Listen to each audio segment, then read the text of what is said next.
ఒక్కసారి కొమ్మూరి గోల్డ్ కి కాల్ చేయండి. తాకట్లో ఉన్న మీ బంగారాన్ని విడిపించి మార్కెట్ ప్రైస్ కి వాళ్ళు కొనుక్కుని మిగతా డబ్బులు మీకు ఇచ్చేస్తారు. హాయ్, వెల్కమ్ టు మనం టీవీ. నేను మీ మనోజ్. మాజీ రాజ్యసభ ఎంపీ విజయసాయి రెడ్డి మళ్ళీ యాక్టివ్ అవబోతున్నారు. సో రీసెంట్గానే ఆయన పొలిటికల్ సన్యాసం తీసుకుంటా, నేను వ్యవసాయం చేసుకుంటా అని ప్రకటించిన విజయసాయి రెడ్డి మళ్ళీ యాక్టివ్ అవబోతున్నారు. సో దానికి సంకేతాలు ఏంటంటే ఆయన చేసే కొన్ని ట్వీట్లు, అవి నిజంగా చాలా సెన్సిటివ్ అంశాలను ఆయన గెలుగుతున్నారు. గతంలో 2024లో ఎప్పుడైతే కూటమి ప్రభుత్వం అధికారంలోకి వచ్చిందో దాని తర్వాత డిప్యూటీ సీఎం పవన్ కళ్యాణ్ సనాతన ధర్మం గురించి మాట్లాడారు. ఆయన మోడీ వకాలతా పుచ్చుకుంటా అని చెప్పి కొంతమంది మాట్లాడారు. సో వైసీపీ వాళ్ళు కంప్లీట్గా అసలు సనాతన ధర్మం గురించి తెలియని వాళ్ళు కూడా చాలామంది అసలు ఎందుకు ఆయన బీజేపీని ఓన్ చేసుకుంటున్నాడని చెప్పి ఏం తెలియని వాళ్ళు చాలామంది మాట్లాడిన సంగతి. సో ఇలాంటి నేపథ్యంలో విజయసాయి రెడ్డి మళ్ళీ యాక్టివ్ అవ్వబోతున్నారు. త్రూ బీజేపీయా లేకపోతే జనసేన అనేది అర్థం కావట్లేదు. ఎందుకంటే ఎందుకు రెండు పార్టీల గురించే మాట్లాడుతున్నాం. మరి గతంలో విజయసాయి రెడ్డి గారు చంద్రబాబు నాయుడు గారిని కలిశారు. సో కొన్ని కేసుల గురించి, జగన్ కీలక అక్రమస్తుల కేసుల గురించి విజయసాయి రెడ్డి గారు హెల్ప్ చేశారు అనే వాదనల తర్వాత ఎందుకు మరి బీజేపీ జనసేన ఎందుకు వచ్చింది? ఎందుకంటే విజయసాయి రెడ్డి గారు చేసిన ట్వీట్ ఇప్పుడు సనాతన ధర్మం గురించి చాలా సెన్సిటివ్ పార్ట్ని గెలికారు. సో ఒక్కసారి ఆయన చేసిన ట్వీట్ గురించి మీకు ఎక్స్ప్లెయిన్ చేసే ప్రయత్నం చేస్తాం. హిందూ మతంపై కొంతమంది కుట్రలు చేస్తున్నారు. డబ్బు ఆశ చూపి మతం మారాలని అమాయకుల్ని ఒత్తిడికి గురి చేస్తున్నారు. హిందూయిజంపై ఎవరైనా కన్నెత్తి చూసినా, మతం మార్పులకు ప్రోత్సహించినా వారికి తగిన రీతిలో బుద్ధి చెప్పడమే కాకుండా గుణపాఠం నేర్పిద్దామని రాజ్యసభ మాజీ సభ్యుడు విజయసాయిరెడ్డి కీలకమైన ట్వీట్ చేశారు. అలాగే గత 2 దశాబ్దాలుగా జరిగిన మత మార్పులపై కమిటీ వేసి విచారణ జరపాలని కూటమి సర్కార్ని ఆయన డిమాండ్ చేయడం ఇప్పుడు హాట్ టాపిక్గా మారింది ఏపీలో. సో అంటే సడన్గా హిందుత్వ వాయిస్ని వినిపిస్తున్న సాయిరెడ్డి జనసేనాని సనాతన ధర్మాన్ని ఫాలో అవుతున్నారా అన్న సందేహాలు నిజంగా చాలామందికి వస్తున్నాయి. బేసిక్గా సాయిరెడ్డి గారు కొంచెం న్యూట్రల్గా ఉండే వ్యక్తి. ఏ పార్టీకి లాయల్గా ఉన్నా సరే ఆయన అంత గమ్మున ఏది కూడా సెన్సిటివ్ ఇష్యూస్ని గెలికే ప్రయత్నం చేయరు. లైక్ సజ్జల రామకృష్ణారెడ్డి లాగా అన్ని శాఖల్లో ఆయన ఇంటర్ఫీరెన్స్ పెట్టేసి, సో ప్రతి ఒక్క శాఖని గెలికేసి దాన్ని పీల్చి పిప్పి చేసి వాళ్ళ రక్తం రావదాగేసేలాగా మాట్లాడరు. సాయిరెడ్డి చాలా హుందాగా ఉంటారు. ఆయన ప్రవర్తన కొంచెం డిఫరెంట్గా ఉంటుంది. అందుకే ఇన్నాళ్ళు జగన్మోహన్ రెడ్డికి అంత నిబద్ధతగా విధేయుడిగా ఉన్నారు. సరే ఓకే, వాళ్ళిద్దరికి ఏదో కొంచెం గ్యాప్ వచ్చింది, దానివల్ల బయటకు వచ్చారు. అది కూడా ఆయన వచ్చింది గౌరవంగా బయటకు వచ్చారు. ఈవెన్ భారతీ రెడ్డి గారు కూడా విజయసాయి రెడ్డి గారు ఉండాలని చెప్పింది. సజ్జల రామకృష్ణారెడ్డి పంపిద్దాం కానీ విజయసాయి రెడ్డి ఉండాలి అని ఆవిడ చెప్పిన మాట. సో మరి ఇలాంటి నేపథ్యంలో వైసీపీ మాజీ నాయకుడు, రాజ్యసభ మాజీ సభ్యుడు విజయసాయి రెడ్డి మళ్ళీ రాజకీయాల్లోకి రావాలన్న ఆలోచనలో ఉన్నట్టు పొలిటికల్ సర్కిల్లో చర్చ గట్టిగా నడుస్తుంది. ఇటీవల విశాఖపట్నంలో మాట్లాడిన ఆయన ఈ విషయంపై దాదాపు క్లారిటీ ఇచ్చారు.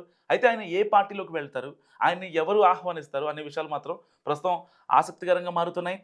ఎవరిని చూసినా, ఏ పార్టీని గమనించినా విజయసాయి రెడ్డిని చేర్చుకునే దిశగా ప్రస్తుతం అడుగులు వేస్తున్న పరిస్థితి అయితే నిజంగా కనిపించట్లేదని చెప్పాలి. సో ఈ క్రమంలో తాజాగా సాయి రెడ్డి చేసిన ట్వీట్ మాత్రం నిజంగా ఆసక్తికరంగా మారింది. తన అధికార ట్విట్టర్ వేదికగా సాయి రెడ్డి చేసిన ట్వీట్ చర్చనీయాంశంగా మారింది.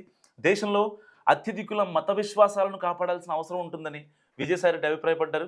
మత మార్పిడులపై ఓ యూట్యూబర్ చేసిన వీడియోను తన ఎక్స్లో షేర్ చేసిన విజయసాయి రెడ్డి ఆ యూట్యూబర్ వాదనతో ఏకీభవిస్తున్నట్టు కూడా ఆయన పోస్ట్ చేశారు. గత 2 దశాబ్దాలుగా దేశంలో జరిగిన మత మార్పిడులపై ప్రభుత్వం విచారణ జరపాలని కూడా కోరారు. హిందూ మతాలపై కుట్రలు జరుగుతున్నాయని, అటువంటి కుట్రలను సహించేది లేదని కూడా విజయసాయి రెడ్డి తన ట్వీట్లో స్పష్టం చేశారు. మత మార్పులకు ప్రయత్నిస్తే అటువంటి వారికి నిజంగా తగిన బుద్ధి చెప్తామని కూడా, గుణపాఠం నేర్పాలని కూడా విజయసాయి రెడ్డి పిలుపునిచ్చారు. ఏదైనప్పటికీ తన అధికారిక ఎక్స్లో ఆయన చేసిన ట్వీట్ కొద్ది సమయంలో నిజంగా వైరల్ అయిపోయింది. సో ఆయన ట్వీట్పై చాలామంది రియాక్ట్ అవుతున్నారు. ఆయన పనిచేసిన వైసీపీ పార్టీ హయాంలోనే ఎక్కువ మత మార్పిడులు జరిగాయని కొందరు కామెంట్స్ చేస్తుండగా, వైసీపీ ఉన్న సమయంలో ఎప్పుడూ మత మార్పిడులపై ఎందుకు స్పందించలేదని నెటిజన్లను కూడా దుమ్మెత్తిపోతున్నటువంటి పరిస్థితి. సో ఈ క్రమంలో విజయసాయి రెడ్డి చేసిన పోస్ట్ హాట్ టాపిక్గా మారింది. గత 2 దశాబ్దాలుగా జరిగిన మత మార్పులపై కమిటీ వేసి ప్రభుత్వ విచారణ జరపాలని కూడా విజయసాయి రెడ్డి కూటమి సర్కార్ని డిమాండ్ చేస్తున్న పరిస్థితి. సో విజయసాయి రెడ్డి ట్వీట్పై ఎక్స్ వేదిక పెద్ద చర్చ జరుగుతుంది. మరోవైపు దాదాపు 20 ఏళ్లుగా రాష్ట్రంలో రాజకీయం చేసిన విజయసాయి రెడ్డి ఎన్నడూ లేనట్టు మతాలను ప్రస్తావిస్తూ పోస్ట్ చేయడంపై పొలిటికల్ సర్కిల్స్లో అనేక సందేహాలు వ్యక్తమవుతున్నాయి. వైసీపీకి రాజీనామా చేసి రాజకీయ సన్యాసం తీసుకుంటానని గతంలో ప్రకటించిన విజయసాయి రెడ్డి మళ్ళీ రాజకీయాలపై ఆసక్తి పెంచుకుంటున్నారా అన్న అనుమానాలు కూడా ఎవరైతే ఏపీ పొలిటికల్ ఈ ఒక దగ్గరుండి పరిశీలిస్తున్నారో వాళ్ళందరికీ కూడా అర్థమవుతున్న పరిస్థితి. సో ఇటీవల విజయసాయిరెడ్డి చేస్తున్న వ్యాఖ్యలు, సోషల్ మీడియాలో పెడుతున్న పోస్టులు చూస్తుంటే ఆయన ఎక్కడో పొలిటికల్‌గా యాక్టివ్ అవుతారు అనే భావన చాలా మందిలో కనిపిస్తుంది.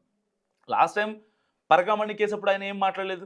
జగన్ కొన్ని అక్రమాస్తుల కేసు అన్నప్పుడు ఏం మాట్లాడలేదు. అండ్ రీసెంట్‌గా జగన్ నాంపల్లి కోర్టులో ఆయన హాజరైనప్పుడు కూడా ఏం మాట్లాడిన విజయసాయిరెడ్డి ఇప్పుడు ఎప్పుడూ టచ్ చేయని, దాదాపుగా 15 ఏళ్లుగా 20 ఏళ్లుగా టచ్ చేయని సనాతన ధర్మాన్ని మరి విజయసాయిరెడ్డి ఎందుకు టచ్ చేశాడో మీరేమనుకుంటున్నారో కూడా మస్తు కామెంట్ చేయండి. అండ్ విజయసాయిరెడ్డి అడుగులు ఎటువైపు అనేది కూడా ప్రధానంగా చర్చకు దారితీస్తుంది. హిందుత్వ నినాదం ఎత్తుకోవడంతో ఆయన చూపు బీజేపీనా లేదా జనసేన వైపు పడిందా అన్న సందేహాలు కూడా చాలా మందిలో వ్యక్తమవుతున్నాయి.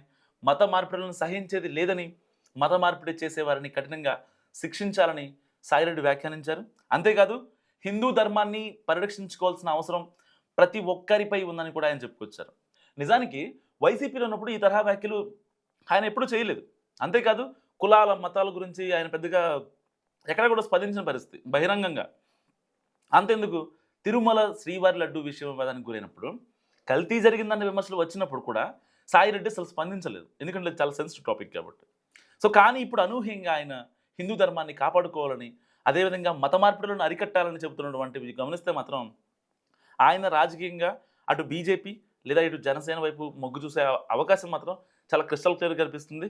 సో ఇటీవల మీడియాతో మాట్లాడుతూ జనసేన అధినేత పవన్ కళ్యాణ్ అంటే తనకు అభిమానమని, ఇప్పటి వరకు ఆయనపై ఎలాంటి విమర్శ తాను చేయలేదని కూడా ఆయన కుండ బద్దలు కొట్టిన పరిస్థితి. సో ఈ సమయంలో తాజాగా చేసిన వ్యాఖ్యలు జనసేనకు ఆయనను దగ్గర చేసే అవకాశం ఉంటుందా అన్న చర్చ కూడా మొదలైంది యాక్చువల్గా. సో ఎందుకంటే జనసేన కూడా గత 2 సంవత్సరాలుగా హిందూ ధర్మం వైపు, సనాతన ధర్మం వైపు చాలా ఫాస్ట్గా అడుగులు వేస్తుంది. ఎక్కడ హిందూ ధార్మిక కార్యక్రమాలు జరిగినా సరే జనసేన అధినేత పవన్ కళ్యాణ్ పాల్గొంటున్నారు. కంపేర్ సిబిఎన్ చంద్రబాబు నాయుడు కన్నా కూడా పవన్ కళ్యాణ్ గారు నిజంగా ఈ యొక్క ధార్మిక ఈవెంట్స్ ఏవైతే ఉంటాయో, సో డివోషన్కి సంబంధించినవి వాటిలో చాలా చురుగ్గా పాల్గొంటున్నారు. సో ఈ క్రమంలోనే సాయిరెడ్డి చేసిన వ్యాఖ్యలు జనసేనను ఆకర్షించేలాగా ఉన్నాయి అన్నది పొలిటికల్ సర్కిల్స్లో టాక్ వస్తుంది.